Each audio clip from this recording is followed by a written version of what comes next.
Hola, ¿cómo les va, queridos amigos, amigas? ¿Cómo andan? Bienvenidos, bienvenidas. Así como siempre nos pasa volando este ratito que compartimos, también vieron cómo vuela la semana, pero lo importante es que estamos nuevamente reunidos para disfrutar de este material que preparamos especialmente para todos ustedes.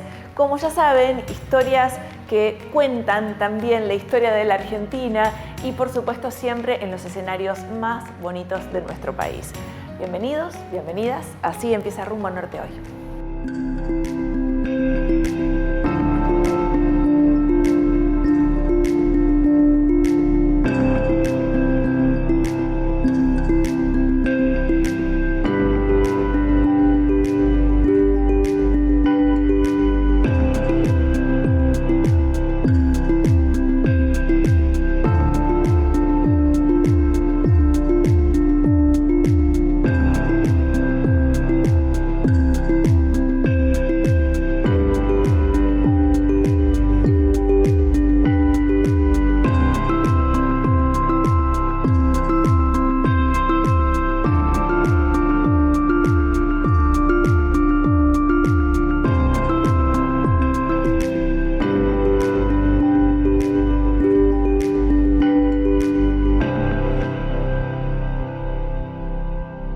Les quiero presentar a Marina Silveri, que llegó a Formosa desde un pueblito de Córdoba y aún hoy sigue feliz con aquella decisión que algún día tomó, ya que poder ser y hacer lo que le gusta en contacto con la naturaleza propia de la provincia es una enorme riqueza. La militancia, la comunicación, la artesanía, la docencia y la literatura son los pilares de su gran trayectoria. En esta etapa de su vida, Marina es una gran cuentacuentos, ¿sí? A través de historias llega a diferentes lugares para explorar el maravilloso mundo de los géneros narrativos más relevantes y transmitidos, compartiendo hechos a partir de las palabras y, por supuesto, siempre de la emoción.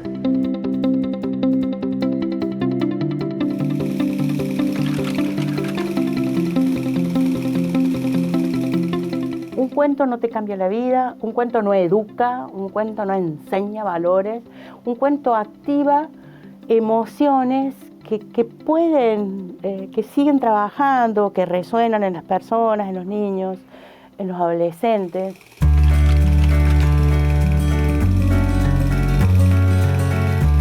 Y vivo en la colonia El Corralito. Mi compañero de vida es campesino, así que tenemos una chacra. Yo digo que no soy campesina, porque yo soy de una familia de trabajadores obreros, pero sí soy una habitante de la ruralidad. Ahí crié a mis 4 hijos, en un espacio de mucho verde, mucho monte, pero también de mucha cultura campesina guaraní.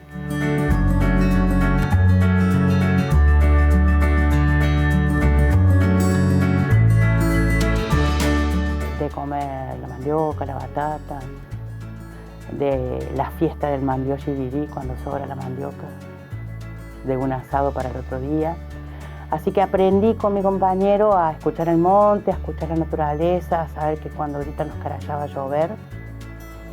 Y también yo enseñé cosas en mi casa, como cordobesa, que vengo de otra tradición familiar italiana, de la comensalidad abundante, de hacer la mermelada para todo el invierno, de las berenjenas en escabeche.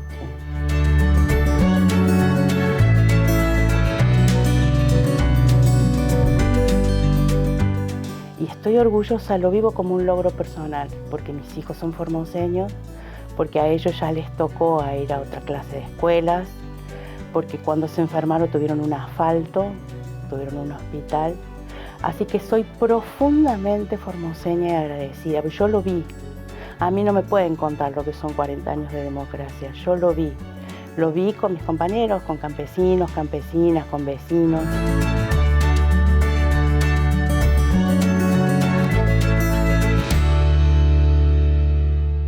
Trabajé como comunicadora social popular 6 años en una institución de comunicación popular.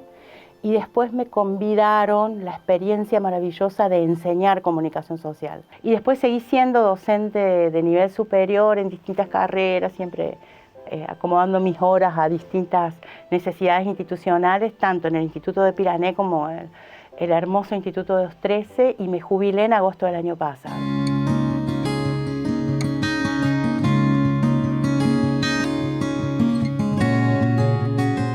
Yo estudié, ingresé a la carrera de Comunicación Social en la vieja Escuela de Ciencias de la Información de Córdoba el 2 de abril del 82, vaya fecha. Hoy, 2 de abril, recién hemos comenzado con nuestra actitud. Si quieren venir, que vengan, les presentaremos batalla.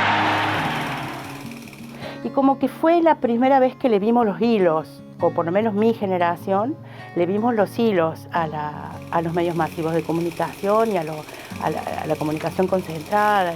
Entonces, para mí, desde ahí inició la carrera de comunicación. Nunca aspiré a trabajar de periodista o estar en los grandes medios, porque también fue una época de mucha efervescencia al recuperar la democracia. Creíamos que con la democracia se educaba, ¿no? Creíamos que la democracia íbamos a hacer todo. Nos costó después algunas derrotas, pero bueno.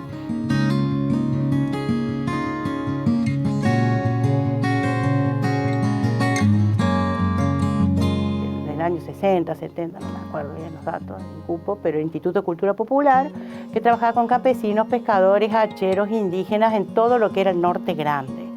Y necesitaban una comunicadora en Formosa, y ahí viene Marina y se anota como comunicadora, para horror de mi familia, de mis amigos, Yo digo, pero me voy 2 años a hacer comunicación popular. Bueno, entonces me dicen, esta institución que me trae, me dice, puedes vivir en Formosa o puedes vivir en el interior. Pues yo viví toda la vida en una ciudad, yo me quiero ir a un pueblo.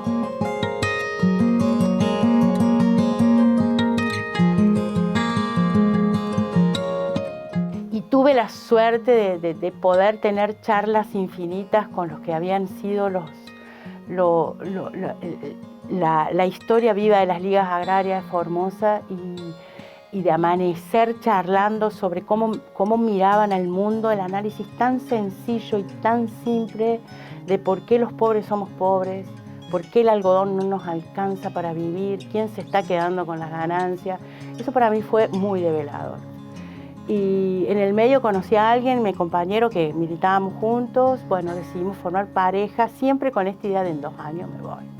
Bueno, ya van para 37.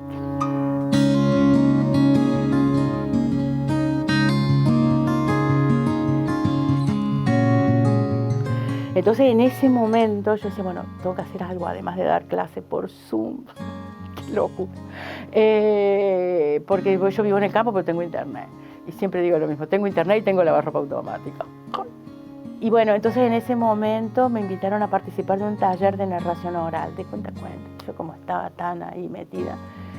Y cuando yo escuché, pero esto es lo que yo quiero hacer, ¿no? Y empecé a indagar este camino de la narración oral por Zoom y formamos grupos de narración oral por Zoom, teníamos funciones habituales, entonces era preparar un lugarcito en la casa, tipo un estudito de televisión, peinarme, ponerme una blusa paqueta, abajo el joguineta y las pantuflas y contar cuentos por Zoom. Y empezar a un proceso de capacitación. Hice un postítulo, hice una diplomatura sobre narración y después vino la apertura y salir a contar cuentos. Y ahí empezó otro vínculo con la palabra, en este caso la palabra ya poética, literaria.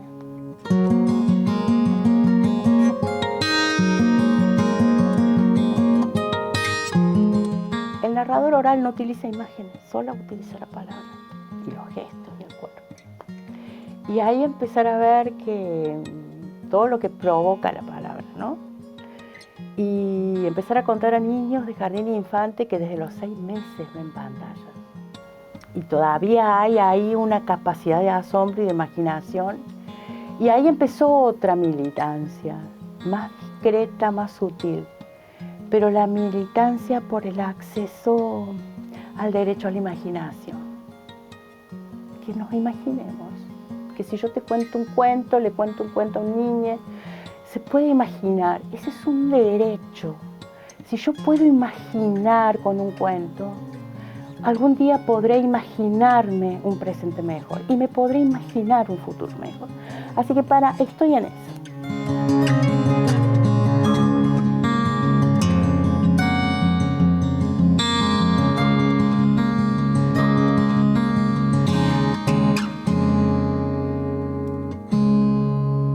Además de actor y escritor, Facundo Jiménez es trabajador no docente universitario y estudiante de la Licenciatura de Artes de la Escritura en la Universidad Nacional de las Artes.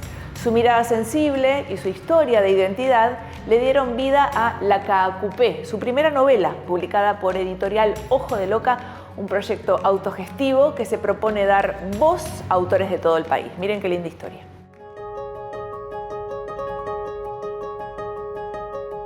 Bueno, soy Facundo Jiménez, actor o actriz de carácter, como me dicen en el Club de Lecturas Maricas al que pertenezco. Y ahora, bueno, parece que también soy escritor a partir de mi primera novela, La Caacupé. Actualmente, además, me estoy formando en la Universidad Nacional de las Artes. Ahí hay una carrera muy joven que se llama Licenciatura en Artes de la Escritura. Cuando terminé la secundaria, me fui a estudiar a Buenos Aires Sociología. Al tiempo dejé. Y bueno, y me encontré con la actuación. Y me reconecté, digo yo siempre, con la escritura. Bueno, lo que sucedió es que cuando me fui de Formosa a Buenos Aires, me fui como pude. Enojado, con muchas expectativas, también creyendo que Formosa me podía dar poco y nada, digo, porque también eso ha estado en el imaginario durante mucho tiempo, sobre todo de cierta generación, lo cual digo es una pena, porque además también es mentira. Y un día pasé por el Centro Cultural Rojas y dije, me quiero anotar en un curso de actuación. Y me anoté a uno que coordinaba Irina Alonso. Sin ella yo creo que no hubiese podido hacer el recorrido que hice en la actuación, porque también me inspiró mucho. Es muy buena actriz y muy buena docente. Este recorrido en la actuación me fue despertando mis ganas por volver a escribir. Y me anoté en la carrera de Artes de la Escritura. Y un día presenté un texto que me atravesaba, que me implicaba. Y el docente me dijo, y sí, porque yo le dije, bueno, es la primera vez que me pasa. Y me dice, y sí, porque porque te corriste de la pose. Y bueno, y uno de esos textos fue la semilla, digamos, de lo que después fue uno de los capítulos de la novela que escribí.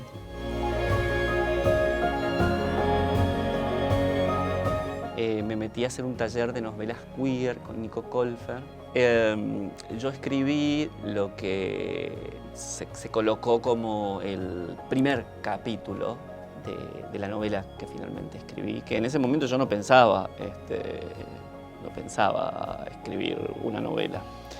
Y finalmente, digo, cuando apareció la posibilidad de publicar mi primera novela, La Caacupé, en el trabajo de edición final, él me dijo, como, bueno, vos tenés que pensar cuál es el aporte que le querés hacer a la literatura desde tu lugar. Desde el lugar de una marica del interior, que sí, que se fue enojada, pero que después, bueno, se fue como reconectando con Formosa. Bueno, La Caacupé es el título de mi primera novela, es una novela corta. Defiendo mucho, por lo menos para este caso, la autonomía de la literatura, es decir, el lugar de ficción que tiene, o que puede tener, y que tiene efectivamente esta novela. Es una novela que es publicada por editorial Ojo de Loca, y la novela, bueno, cuenta un poco la historia del personaje principal, que es Ignacio, que sí, que efectivamente es promesero de la Virgen de Caacupé. Es una marica que se va de Formosa a Buenos Aires, trata de hacer su vida allá, no termina de hallarse, y en un momento dado empieza a recibir, digamos, el llamado de la Virgen para que regrese. Esta marica se niega a escuchar ese llamado y finalmente se desata una tragedia familiar acá en Formosa que hace que tenga que regresar. Y además también, bueno, trata de huir de una suerte de maldición que su abuela Dora trajo en un helecho que tenía tierra de cementerio del Paraguay. Y ahí es donde ya empieza a cruzarse, en realidad empieza a fugarse de la realidad, y empiezan a aparecer elementos que podríamos vincularlo con el realismo mágico. Parece mucho la idea de lo autobiográfico en la Cacupé, y la realidad es que yo como escritor propongo como correrse de ese lugar, porque de hecho el texto en sí propone una fuga de la realidad. Sí juega con elementos de mi, digamos, historia, pero también se sale de ahí. Para mí este cruce, ¿no?, entre lo que veo en la academia y lo que vi y sigo viendo con Nico, porque yo formo parte del Club de Lecturas Maricas, donde somos creo que 12 maricas, y debatimos a partir de algún texto, y digo que ese cruce para mí es interesante, porque lo que veo tanto en un lugar como en el otro hizo que yo perdiera cierta inocencia en cuanto a la literatura. Pero a partir de todo esto también estamos como con unos amigues tratando de hacer una obra performática sobre religiosidad y género, a partir un poco también de todo esto de la Cacupé.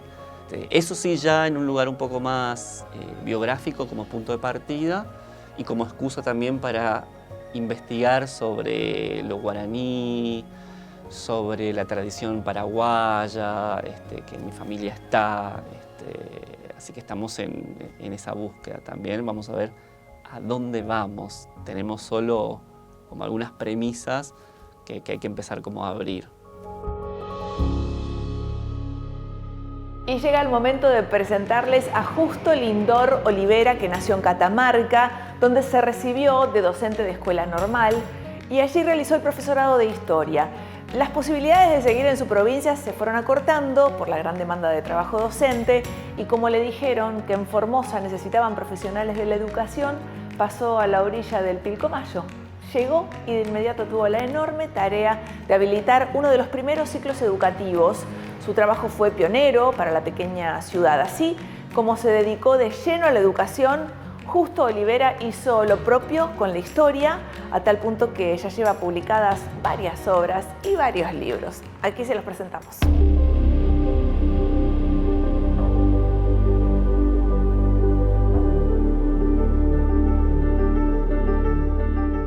Desde mi niñez, desde que desperté al mundo, ya me interesaban las cosas que tenían relación con la historia. En mi familia, como en todas las familias de la zona del noroeste, son una sociedad muy religiosa. Esa es herencia del español. Siempre se rezaba en cada hogar, en cada familia, a la noche, antes de dormir, se rezaban lo que eran las novenas a las vírgenes o a los santos. Yo no veía la hora que llegue el momento de la narración de las anécdotas o de la historia de los milagros de la Virgen del Valle. Eso me apasionaba, porque claro, eso ya tenía un matiz histórico.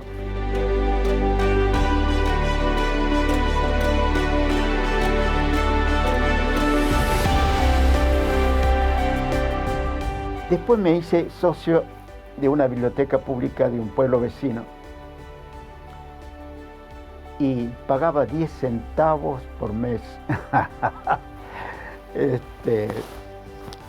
Y bueno, y cuando fui a la biblioteca encontré, eran 2 armarios nada más llenos de libros, pero era para mí una maravilla, tantos libros en esos armarios.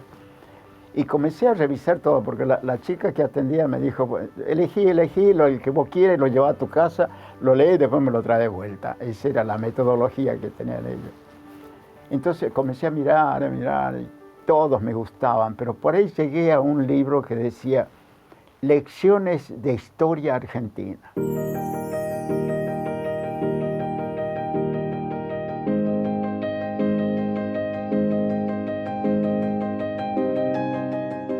Y luego, bueno, llegó la escuela primaria, por supuesto, todo lo que tenía que ver con la historia yo era sobresaliente.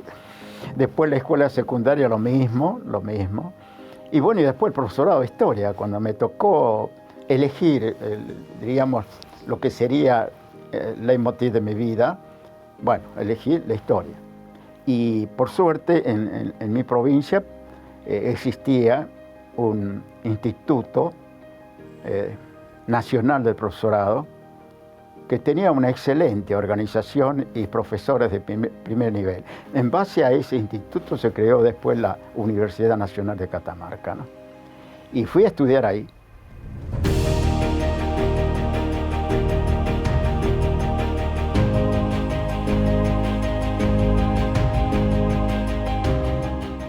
Yo quiero ser docente, quiero ser maestro, enseñar. Y bueno, y en eso estaba, buscando a dónde ir, porque Catamarca era una fábrica de maestros y de profesores y estaba totalmente saturado todo. Cuando fui a una escuela donde yo había practicado, escuela normal, Clara J. Armstrong, que lleva el nombre de una de las maestras que trajo Sarmiento. Justo la vicedirectora había sido profesora mía antes, y me dice, mire profesor, dice, esta es la lista de mérito. Había 59 personas en la lista. Y me dice, cuando por ahí se produce alguna vacancia, yo le tengo que ofrecer a todos esto. Y si ninguno acepta, recién usted tiene alguna chance.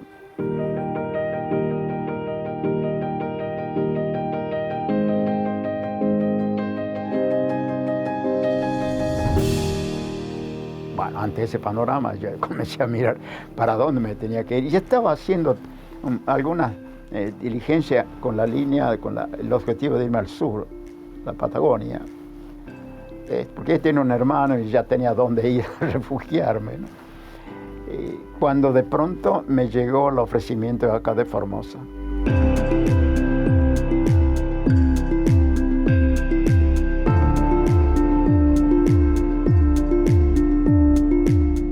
Como el gobernador de Formosa de entonces, el doctor Montoya, estoy hablando de la década del 60, el siglo pasado, el doctor Montoya, la gente le pedía, desde el interior le pedían al gobernador la creación de escuelas secundarias, porque los chicos del interior no tenían dónde estudiar y no tenían posibilidades para venir a Clorina o a Formosa, ¿viste? Entonces el gobernador, Alberto Montoya se llamaba, dijo, bueno, yo le voy a crear un ciclo básico en Estanislao del Campo y otro en Laguna Blanca, con una condición, que el director tiene que ser un profesor diplomado.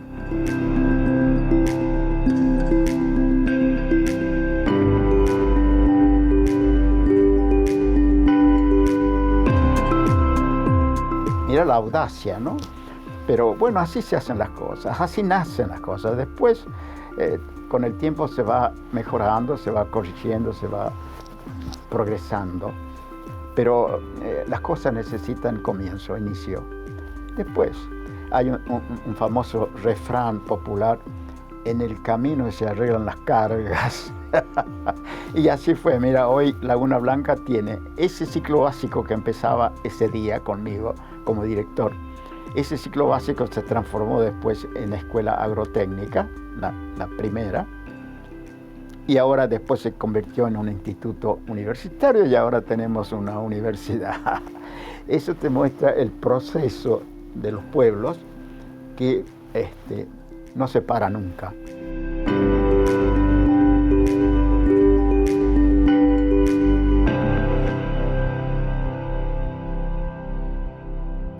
Cuando yo decidí escribir ese libro sobre la historia de Laguna Blanca, lo hice en primer lugar porque se trataba de mi pueblo formoseño.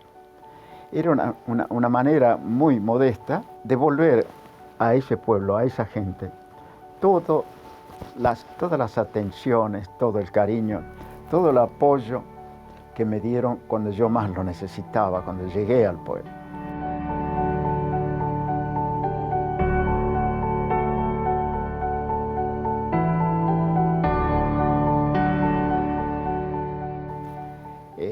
Es impresionante cómo el formoseño recibe y asimila al que viene de otros lugares. Pero ¿por qué? Porque Formosa desde un comienzo se formó en base a ese, diríamos, fenómeno social educativo. Los primeros maestros de Formosa fueron todos de afuera, lo cual es totalmente lógico, porque Formosa no había formado todavía maestros ni profesores. Entonces, para iniciar la primera etapa, tuvo que recurrir a profesionales de afuera. Y bueno, y después ya Formosa creó sus propias instituciones, sus propios maestros, sus propios profesores, etcétera, etcétera. Y bueno, ahora ya camina sola y lo hace muy bien.